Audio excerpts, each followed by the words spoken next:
大家好，歡迎返嚟我嘅 channel， 我係啫喱。咁今日呢一個就係網友點餸系列啦。咁話說呢，就有位網友話想睇啫喱煮桃膠嘅，咁就因為假期問題啦，所以呢條片就遲咗出。咁我都想同個網友講返聲，唔好意思先嘅。桃膠佢嘅纖維含量呢係非常之高嘅，咁佢可以促進我哋排便啦，增加我哋嘅飽腹感啦，仲可以幫我哋身體深層排毒啦，從而呢起到美顏、養顏、美容嘅效果嘅喎。咁而家市面上買到嘅桃膠基本上都係乾品嘅桃膠啦，咁要將佢浸翻腍嘅話呢，係需要12個小時以上嘅。咁我呢個呢，就已經係尋晚浸定咗噶啦。通常浸好咗嘅桃膠呢，我會將佢清洗3-4次嘅，務求呢可以將佢表面嘅塵埃清洗乾淨啦。你哋今日好嗎？留言話我知，你哋想睇啫喱煮啲咩餸啊？祝你哋有開心愉快嘅一日。洗乾淨咗嘅桃膠呢，我會將佢擺落啲滾水入邊啦，飛水大概10分鐘左右嘅。咁樣做呢，可以去除咗桃膠入邊嘅樹汁嘅澀味啦。同埋咧，可以令到啲桃膠嘅口感變得煙韌啦。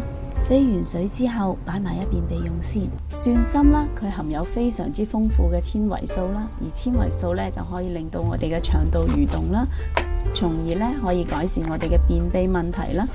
同時咧，仲可以降低埋痔瘡嘅翻發機率添㗎。咁我呢度呢，就用咗大概300個 gram 左右嘅蒜心啦，咁我會將佢切成一段段啦。若果你對我嘅食譜有任何疑問嘅話，請你將個問題寫喺下邊評論區嗰度啊，我係非常之咁樂意同大家一齊討論噶。同樣地，我都會將切好咗嘅蒜心飛一飛水去嘅，大概飛水1分鐘左右就 OK 噶啦。做飛水嘅呢一個動作呢，係可以去除咗蒜心入邊嘅草青味啦，同埋呢可以縮短一陣間煮嘅時間嘅。啲蒜心飛好咗水之後，擺埋一邊備用先。200個 gram 左右嘅新鮮百合啦，佢有滋陰養顏、潤肺止咳嘅功效啦。而新鮮嘅百合呢，係非常之鮮甜爽脆嘅，愛嚟做餸係非常之唔錯嘅選擇嚟噶。我會將呢一個餸嘅所有食材用料 list 咗喺呢條片嘅最後啦。咁如果各位係煮呢個餸嘅時候呢，就可以將條片拉到最後嚟睇，就可以一目了然噶啦。由於新鮮嘅百合有非常之多嘅沙泥黐住啦，所以呢，我會將佢清洗幾次嘅。喺呢度提一提大家，百合呢係唔適宜煮太耐嘅。